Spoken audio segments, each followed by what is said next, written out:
and then he asked him questions. And Maitreya Rishi was sitting nearby in the bushes. Maitreya Rishi just happened to come to that place. It's obviously not chance, it was by Krishna's arrangement. So then Uddhava was asking him many questions, and we see actually the Uddhava Gita, that section in the 11th canto, that's that whole conversation. And so he was asking him many questions about various aspects and things like that. And Maitreya Rishi was listening. And then Krishna left. He went, actually, there's the story how the hunter shot the arrow actually just grazed his foot. And Krishna just departed. And then Uddhava, when Vidura's asking him questions about, because Uddhava and Vidura, they met, Vidura's asking him questions about Krishna, because he's also feeling great separation, because Vidura, he had gone, when he was insulted by Duryodhana, and none of the elders in the assembly would check Duryodhana or stop him. And at one point, as we remember from the last chapter, Vidura, he told, because Dhritarashtra was asking him for advice on what should he do, and Dhritarashtra says to him, he says, you're maintaining an offense personified, and you should just destroy him. You should kill him. And he told him right from birth, as soon as the child was born, he said, kill this child. He'll be the destruction of this dynasty. But out of attachment, and this is how, like it's described, Dhritarashtra, not only was he materially blind, he was blind from birth, he was also spiritually blind. He couldn't actually understand what was the greater good.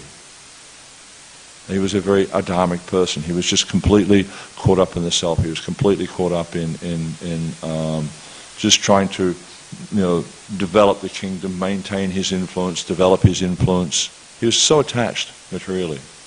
He understood that Krishna was God, but he couldn't do anything about it because he was so attached. He was more concerned to maintain the kingdom. He was more concerned that his sons and he should be the rulers, rather than actually doing what was right. And he knew that Vidura was his well-wisher, but he just couldn't follow his advice. Because Vidura never gave him any advice that was aimed at his own, like Vidura's benefit. It was always just what was the greater good for the kingdom, what was the greater good for the dynasty. But he couldn't accept it because of his lack of following dharmic principles. He was just so caught up in the self. And so from there, Vidura, he just left the kingdom. He left his bow on the door, which was very symbolic. Like, I'm no longer part of this race. I'm just out of here. And he went on pilgrimage. And it's kind of interesting. We see that when the war at Kurukshetra was about to start, Balaram did the same thing. He left and he went on pilgrimage. And apparently, I was reading about Nityananda Prabhu yesterday, and apparently, because when he was 8 years old or something like that, a sannyasi came and asked Harai Pandit, I need a sannyasi, I need an assistant, brahmachari assistant. I want your son. And Harai Pandit was just like, oh no, not Nitai. He was just like completely like devastated, but he gave him because that was his duty. And apparently Nityananda went on this, he went with a sannyasi, and after some years of traveling with the sannyasi died, and Nityananda was left on his own. So then he went on pilgrimage, and apparently he went to all the same places Lord Balaram did. It's kind of really interesting how they this is like, like in this day and age, what would happen is like, someone dies and you go and find yourself a comfortable situation somewhere. Nice apartment, nice house, something, good income, whatever, find some sort of comfortable situation so it's not too difficult. But we see that these great religionists or great personalities, what they'll do is they'll go take shelter of Krishna, and they do this by going on pilgrimage. They'll go visit all the holy places and absorb themselves more and more in the Lord. And this is exactly what Vidura did. For the whole period he was on pilgrimage, he was just visiting all these places. He was very he internalized the whole process, so he wasn't interacting with people very much. So he could just focus on Krishna. And so then he and Uddhava meet. Uddhava's, he's just seen Krishna depart, and he's quite affected by that, because Krishna is the the focus of his life. And it's actually described, Uddhava was so absorbed in Krishna, he looked like Krishna. And when he went to Vrindavan, all the residents of Vrindavan mistook him for being Krishna. They thought Krishna had come back. And so then we see here that when they meet, and Vidura, he starts to ask him questions about Krishna, he just goes into a swoon. He like loses all external kind of consciousness. And the only thing, Vishwanath Chakravarti Thakur describes that the only thing that brings him back into consciousness from, or brings him back into the material world, if you like, from that sort of like swoon of ecstasy or prema, is Vidura's loud questions. It's like snaps him out of it, so he's just like completely lost in Krishna. And then we see this chapter here, there's 2 chapters really of Uddhava speaking, or 2.5. This chapter here, Uddhava describes in brief all the pastimes of Krishna up to the point of the rasa dance. And then the next chapter is the chapter 3 is Krishna's pastimes outside of Vrindavan, in Mathura, Dwarka, etc., like that. And then in the 4th chapter, I think it is, up to about halfway through, then Vidura is asking him different questions, and then finally he says, well, I'm just, I'm out of here, I'm going north to Badrik Ashram to try and find Narayana Rishi. Better you approach Maitreya, he's senior to me, he was there also, he heard everything Krishna said, you ask him. And then we see in chapter 5, that just starts up with Vidura's questions to Maitreya.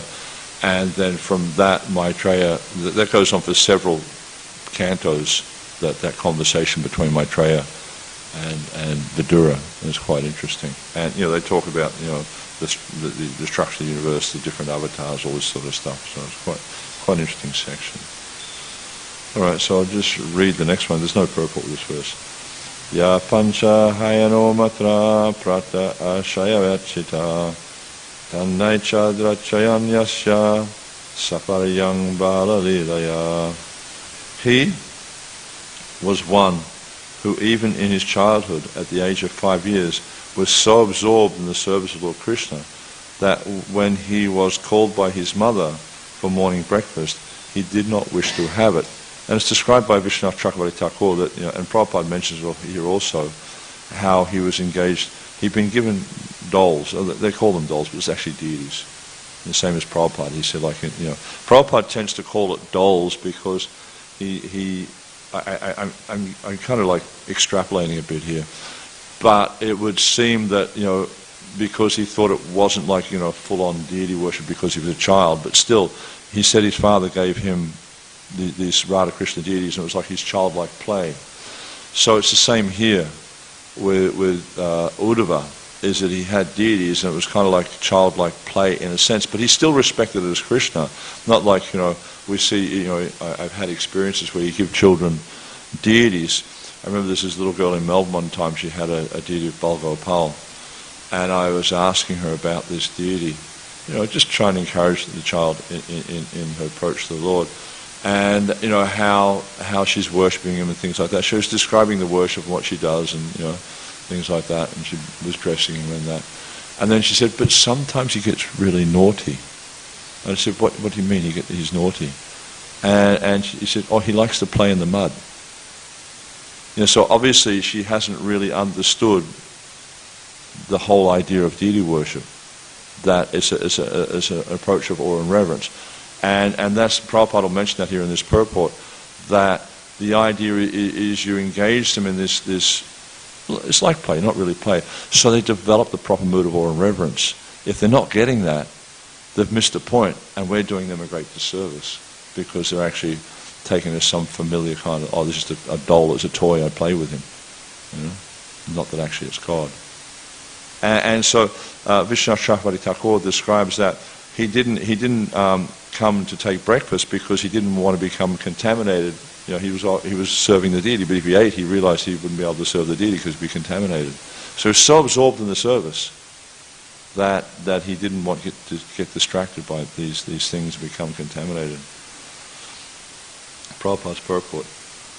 From his very birth, Uddhava was a natural devotee of Lord Krishna, or a Nityasiddha, a liberated soul. From natural instinct, he used to serve Lord Krishna even in his childhood. He used to play with dolls in the form of Krishna.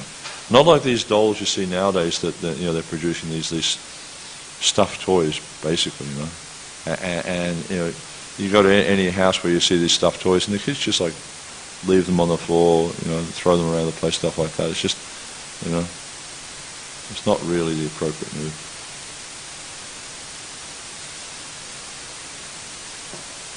He used to play with dolls in the form of Krishna. He would serve the dolls by dressing, feeding, and worshipping them, and thus he was constantly absorbed in the play of transcendental realization. So you see, he was worshipping them. He wasn't just treating them like, some ordinary doll or whatever. These are the signs of an eternally liberated soul. An eternally liberated soul is a devotee of the Lord who never forgets him. Human life is meant for reviving one's relation with the Lord, and all religious injunctions are meant for awakening the dormant instinct of the living entity. The sooner this awakening is brought about, the quicker the mission of human life is fulfilled. In a good family of devotees, the child gets the opportunity to serve the Lord in many ways. A soul who has already advanced in devotional service has the opportunity to take birth in such an enlightened family. This is confirmed in the Bhagavad Gita 6.41, Suchinam Shrimatangehe Yoga Brashta Vijayate. Even the fallen devotee gets the opportunity to take his birth in the family of a well-situated brahmana, or in a rich, well-to-do mercantile family. In both these families there is a good opportunity to revive one's sense of God consciousness automatically, because particularly in these families the worship of Lord Krishna is regularly performed, and the child gets the opportunity to imitate the process of worship called archana. The Pancharatriki formula for training persons in devotional service is temple worship, whereby the neophytes get the opportunity to learn devotional service to the Lord. Maharaj Parikshit also used to play with Krishna dolls in his childhood. In India, the children in good families are still given dolls of the Lord like Rama and Krishna, or sometimes the demigods, so that they may develop the aptitude of service to the Lord. By the grace of the Lord, we were given the same opportunity by our parents, and in the beginning of our life the beginning of our life was based on this principle. So we see here Prabhupada's pointing out quite a few good points, but I think one of the essential points he's making is this relationship of service, and how we need to cultivate this relationship of service, and that in good families, and we see he mentions this point of good families quite a bit, that if one's had the opportunity to be born into a good family, then this relationship of service is quite prominent, of service to the Supreme Personality of Godhead. And Prabhupada, he makes the point here about, the sooner this awakening is brought about, the quicker the mission of human life is fulfilled. So the whole point of this service, this mood of service, or this service attitude, is to reawaken this whole idea that I'm an eternal servant of Krishna, and that the mission of my life, or the goal of my life, is to serve him and to please him. Anything else is just a distraction. It's just like, the other day we had this Abhishek of Nityananda and Chaitanya Mahaprabhu, and there's different ways of looking at it. Sometimes devotees might think when they're doing the Abhishek that, I'll do this in a way that looks nice to the devotees. That's one presentation, and it's not in itself invalid. But another way of looking at it is to do the Abhishek for the pleasure of Krishna, for the pleasure of the Lord, so that however you're doing the process of bathing or whatever it is you're doing, it is pleasing to the deity. And as we understand, as explained in the Shastras, is Yasmin tuste jagat tustat, that if Krishna becomes pleased, the whole universe becomes pleased. Not just the persons in the room who are observing, but the whole universe becomes pleased. So the whole idea is to try to do our service, not that we're focusing, of course, if we're doing service in a way that's pleasing to me, we're still doing service so it's beneficial. There's no loss. As Krishna says in the Gita, in this endeavor there's no loss or diminution. A little advancement on this path protects one from the most dangerous type of fear.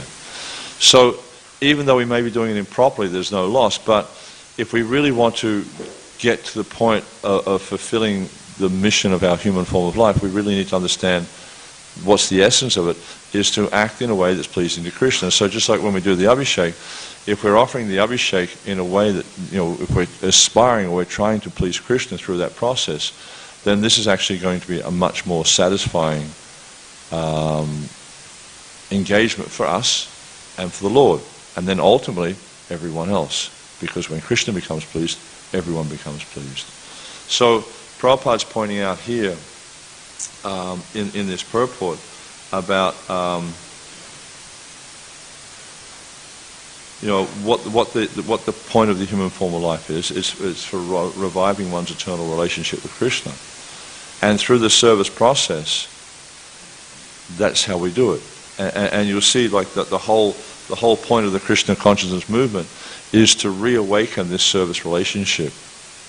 So everything we're doing is focusing on reawakening that service relationship. And the more that service relationship becomes awoken, the more we're able to focus upon Krishna, then the closer we're coming to fulfilling the goal of the human form of life. So it's a very simple and as Prabhupada would often say, it's a very, very scientific process. Now, one of the points here that I mentioned just before that Prabhupada does mention quite a bit. He says, in a good family of devotees, the child gets the opportunity to serve the Lord in many ways. That's because the family's business, a good family, is focusing on serving Krishna. Their whole activity, their daily activity, is serving Krishna. And so when a child is born into that family, because the family is serving, obviously, the mother and father are the most dominant role models of the child. So when the child sees, the mother and father always serving Krishna, what does the child do? The child imitates the parents. But if the child sees the parents are always arguing, fighting, doing whatever like that, then that's what the child sees as being the proper way of having a relationship, is you argue and fight all the time. If the child sees the parents, there was an advertising campaign. I don't expect any of you have seen it. I can't remember where I saw it, but it was just something I saw in passing somewhere, and it was here in New South Wales, and I think it must have been put out by the government because obviously the beer companies would never put out an advertisement like this, but it was showing like the typical Aussie barbie, where the guy's out in the backyard with all his friends, they're doing the thing on the barbecue with the dead animals and stuff like that, and he's got a beer in his hand and a cigarette in the other hand, very typical Australian, Saturday afternoon kind of scene, and his beer runs out, so he calls his son, got to get me another beer sort of thing. So the son runs in and gets the beer, and then the clock does the clock thing, and you see like years later, the son's standing there, same thing, tells his son to go get a beer. So we see like it replicates, because what they're seeing that their parents do, because the parents are the role models, that's what they'll do. Yad yad darchiri shrestas. Whatever the great person, and their father's the great person to them, whatever the great person does, the common man will follow. So that's why, I remember years ago, I was having this conversation with someone. This just sort of came back into my mind the other day. I was having this conversation with someone, just telling them about the process of Krishna consciousness. And then they said to me at one point, they said, you're trying to set yourself up as an example, aren't you? And at the time, I kind of took it to that they were sort of saying it as a bit of a put down. But then I reflected and I thought, actually, that's the fact. That's what we're trying to do. And it was kind of reminded me also of another, Prabhupada was having this conversation with someone, and it was an English gentleman, a very, very regal-sounding English gentleman. And Prabhupada was just stating the absolute truth. And this gentleman, he said, you seem really convinced this is truth. And he goes, yes, thank you. And just like Prabhupada just took it in a completely different way from what he was meaning it. And so the point is, that's our duty, or that's our role, is to live an exemplary life for others to follow. Because, society needs role models. Society needs people to follow. People need heroes. Everyone, you look at everyone, they've all got their heroes. Unfortunately, the problem is most of their heroes are degraded people. These rock stars, movie stars, sports stars. I mean, like you go to India, and the temples in India are the sports stadiums where they play the most famous game in India. Huh? Cricket. All these cricket stars are like gods in India. Huh? There used to be years ago, I remember walking through Varshana, the village down, I can't remember what it's called, but I was going to Varshana, and it was I think it was a Saturday afternoon or something like that. The place was pin drop quiet. There wasn't anything happening. And we went past a house and we saw there was a television on, and everyone was crowded around the television, and they were all watching Mahabharata. Yeah? Now, this is like 30 years ago. Now, I remember one time catching the boat back from Navadvip to Mayapur, and I heard this roaring, the voice, the sound of tens of thousands of voices in that area, Swarupganj area, across the river from like you've got Mayapur, then you've got the Jalangi, then Swarupganj, then the Ganga there. So it's coming from Swarupganj, and there's this roaring, like it was like the MCG kind of thing, And I asked someone what was going on. They said the cricket. So the whole focus has changed. So their role models have become these debauched people, who are promoting things like intoxication, illicit sex, violence, gambling, etc., etc. So naturally they gravitate towards that because they don't have a good role model. Therefore, these people. I was listening to a class the other day. I don't know if you know Kripa Moipabu from the Manor. If you get a chance to listen to his classes or his kirtans, very, very saintly devotee. And he's very, very, many deep realizations. And he was talking about, in life you have the choice to go up or down. If you choose, it's just like, like I was in town yesterday, in one of those shopping centres, just trying to find some bits and pieces and like, confusing places. There's escalators everywhere, and you get to the escalator. You've got one going up and one going down, so you can choose. So it's like that in the path of bhakti. You can choose to go up or down. You go up, take the up escalator. That's the path of dharma. You take the down escalator. That's the path of adharma.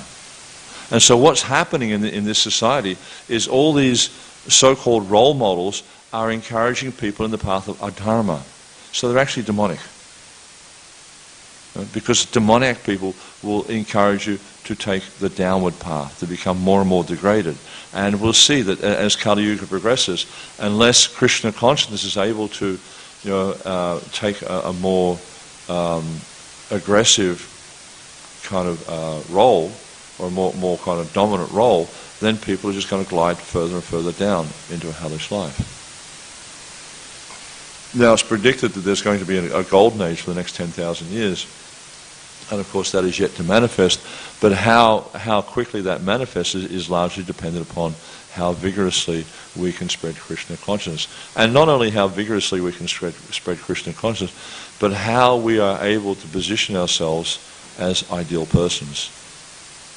It means we have to give up this notion, because you'll find that like most people, when they're, even devotees, when they're acting in their life, and when they make choices, they look at choices about, what fulfills their desires, what satisfies them.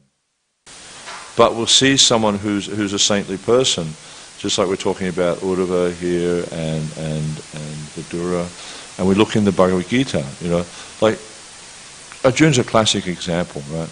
You look in the first chapter, of the Gita, and he's giving Krishna all these reasons why he feels he shouldn't fight. But if you look at the reasons he's giving why he shouldn't fight, what are the reasons based on? Huh? No. Krishna tells him that this is adharma. Krishna is really strong. He says, because you don't want to do your duty, this is adharmic. He's giving all these, he's adharma Krishna parashanti striya. He's saying, he says, this will be adharma if I kill all these people. But he's got it wrong. He thinks it's adharma. But Krishna's saying, no, this is dharma. Because why? Because I want you to do it. That's what dharma ultimately means, is acting according to Krishna. Arjuna's motivation in the Gita is he's acting according to his desire, because he wants to enjoy the kingdom, but the only way he sees he can enjoy the kingdom is with his beloved relatives, his grandfather, his guru, his uncles, his cousins. So he's thinking that if I kill them, how will I enjoy it?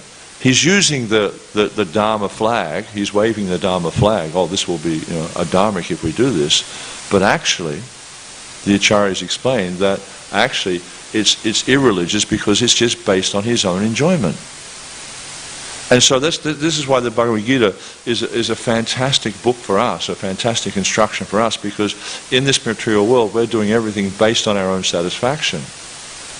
But actually, the correct path to follow is to do everything based on Krishna's satisfaction. And this then gives an ideal example for others to follow. And Krishna is making that point. He says, Yadyarachita sheshtas tatadevidra jana sayat pramanam kuyute lokosh taranavapate. That whatever acts a great man does, a common man will follow. Whatever standards he sets by exemplary acts, all the world pursues. And so that's the whole point here, is like we see, Prabhupada's talking about good families, because good families, enlightened families, they set an ideal role for, ideal example for their children and others to follow. And then so when the children grow up, they naturally take to the process of devotional service. And you'll see, like, if you want to know what the child's going to be like in 20 years' time, look at the parents, and you'll see what they're going to be like.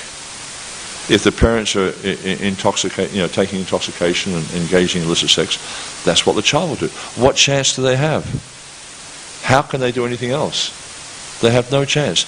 As Krishna describes in the 3rd chapter, he says, Nahi kaschichanava api jatutishtat ikamakat karyate hyavasakama savai prakriti jayagana. The living entity, he cannot refrain, this is this chanam, a moment, he cannot refrain from acting according to the modes of material nature, even for one moment. He'll be driven. So whatever modes of nature he's exposed to when he's born, when the living entity is born, when the living entity is growing up, etc., that's what shapes them. And they're driven. Cannot refrain even for a moment. They're forced, Krishna says. They're forced to act. So that's why it's really important that for devotees in Krishna consciousness, for instance, in the Krishna consciousness movement, is in their years as brahmacharya, then learning how to act appropriately, learning, developing spiritual qualities, so that when if they eventually do go to grihastha ashram, that they're able to set a good example. Because when one's living with a member of the opposite sex, male, female, whatever it is, then this is a very or can be a very kind of intoxicating environment to be in. Because it's like, Prabhupada gives the analogy of the fire and butter. When you put the butter next to the fire, what happens to the butter? It melts. It's just a natural thing. So one needs to ensure that when by becoming spiritually strong, that when you come into contact with the opposite sex, or when you come into contact with these deluding types of things, then you're not affected by it. And we see the example is set here by Vidura, for instance. We see, that Dhritarashtra was basically a dharmic. Duryodhana was just a sinful wretch. There's no other way to describe him. He was just completely sinful. I mean, he tried to capture Krishna. I mean, come on, don't you understand who you're dealing with? And the others were pretty